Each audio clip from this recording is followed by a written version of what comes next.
warahmatullahi wabarakatuh. Teman-teman semua yang dicintai Allah SWT, kali ini aku mau tanya, menurut teman-teman, bagaimana caranya kita mendapatkan pahala yang banyak tanpa mengeluarkan uang sepeser pun? Bisa nggak menurut teman-teman? Ya, betul. Jawabannya bisa. Dan itu, wow, mudah banget. Oke, teman-teman.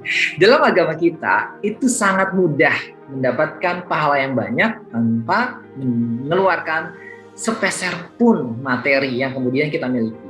Caranya gimana, teman-teman? Caranya adalah seperti yang pernah dibahas oleh Imam Nawawi dalam hadis Arba'in ke-25. Saat itu para sahabat datang nih ke Rasulullah. Mereka datang ke Rasulullah. Ya Rasulullah, para orang kaya itu, rich boy gitu ya, crazy rich, dan para sultan itu, mereka mendahului kami dalam hal pahala gitu ya, dalam hal pahala. Kenapa?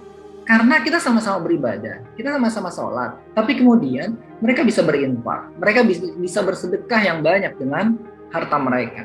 Dan kami khawatir kemiskinan kami ini kemudian membuat kami terhalang dari pahala yang berlimpah tadi gitu jadinya. Kemudian apa kata Rasul? Ini kan Rasul keren banget ya, wise banget nih ya, kayak si Dalmi gitu jadinya. Ya beda sih ya, emang nggak Dalmi juga gitu. Tapi ternyata kata Rasul gini teman-teman, kata Rasul, tenang, kalian juga bisa dapat pahala yang banyak tanpa mengeluarkan uang sedikit pun gitu ya. Caranya adalah dengan ibadah kalian gitu ya, dengan senyum kalian, dengan zikir kalian, dengan sholat kalian, bahkan kalian menyingkirkan duri atau kemudian batu atau juga kayu di jalan yang menghalangi jalan, itu bisa jadi sedekah buat kalian. Dan kalau aku mau kasih tahu sama kalian, ada lagi nih, yakni zikir setelah sholat, mengucapkan alhamdulillah gitu ya, kemudian juga la ilaha illallah, dan juga Allah Akbar ya, tahmid, tahlil, dan tasbih gitu ya teman-teman, itu bisa mendapatkan pahala berlimpah di sisi Allah SWT. Nah ternyata itu mereka lakukan, mereka senang dong ya kan, dapat spoiler kayak gitu dari Rasulullah. Nah ternyata selidik menyelidik, para crazy rich dan para sultan itu mereka melakukan hal yang sama gitu. Akhirnya mereka datang lagi ke Rasulullah. Ya Rasulullah, ternyata mereka juga ngelakuin hal yang sama gitu. Ada bocoran ternyata ke mereka. Akhirnya kata Rasul, tenang. Berarti itu rezeki untuk mereka, gitu kata Rasul. Nah, jadi kalau kemudian ternyata kita nggak punya duit ya, kita nggak punya duit, gitu ya. Kita cuma punya recehan lah ya, yang suka rame itu kerincing-kerincing, gitu. Jadi kita cuma bisa senyum nih kali ini, kita cuma bisa senyum ya kan, senyum, like this, senyum. Cuma bisa senyum teman-teman, karena kita nggak punya duit, kita nggak dikasih uang saku sama ibu sama ayah di rumah gitu ya, sama papa mama, sama pipi mimi, sama umi abi di rumah, sama emak sama bapak di rumah, kita nggak dikasih uang, tapi kita bisa senyum kan, senyum itu bisa dapat pahala berlimpah teman-teman gitu ya. Atau kemudian kita bantuin orang lain gitu, bantuin bapak ibu kita di rumah gitu, itu bisa juga jadi sedekah gitu teman-teman. Jangan pernah kemudian kita bersedih hati pada saat kemudian memang kita nggak punya uang. Atau dengan kata lain kita miskin gitu ya. Kita miskin. Miskin itu bukan menjadi sebuah halangan. Sebagaimana para sahabat, mereka miskin, mereka tidak mengeluhkan kemiskinan mereka.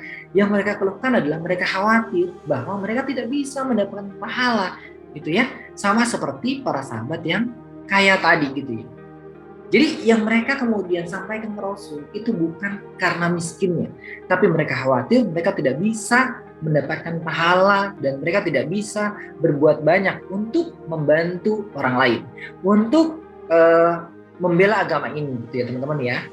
Jadi di pertemuan kita kali ini jangan pernah merasa khawatir pada saat kita tidak memiliki harta. Tapi yang perlu kita khawatirkan adalah jika kita tidak punya iman kepada Allah, Rasulnya, kitabnya, hari akhir, qada dan qadar, itu kita baru kemudian khawatir banget gitu ya. Kalau kemudian kita masih punya iman, kita masih sangat percaya sama Allah gitu ya teman-teman ya, maka kita mesti bersyukur karena dalam hal apapun itu bisa bernilai ibadah di sisi Allah SWT, dan itu akan bernilai sedekah gitu ya, bernilai pahala gitu. Bahkan yang paling ekstrim adalah yang kemudian Rasulullah sampaikan, kalian pada saat kalian menjaga diri kalian, menundukkan hawa nafsu kalian, maka itu bisa jadi pahala buat kalian.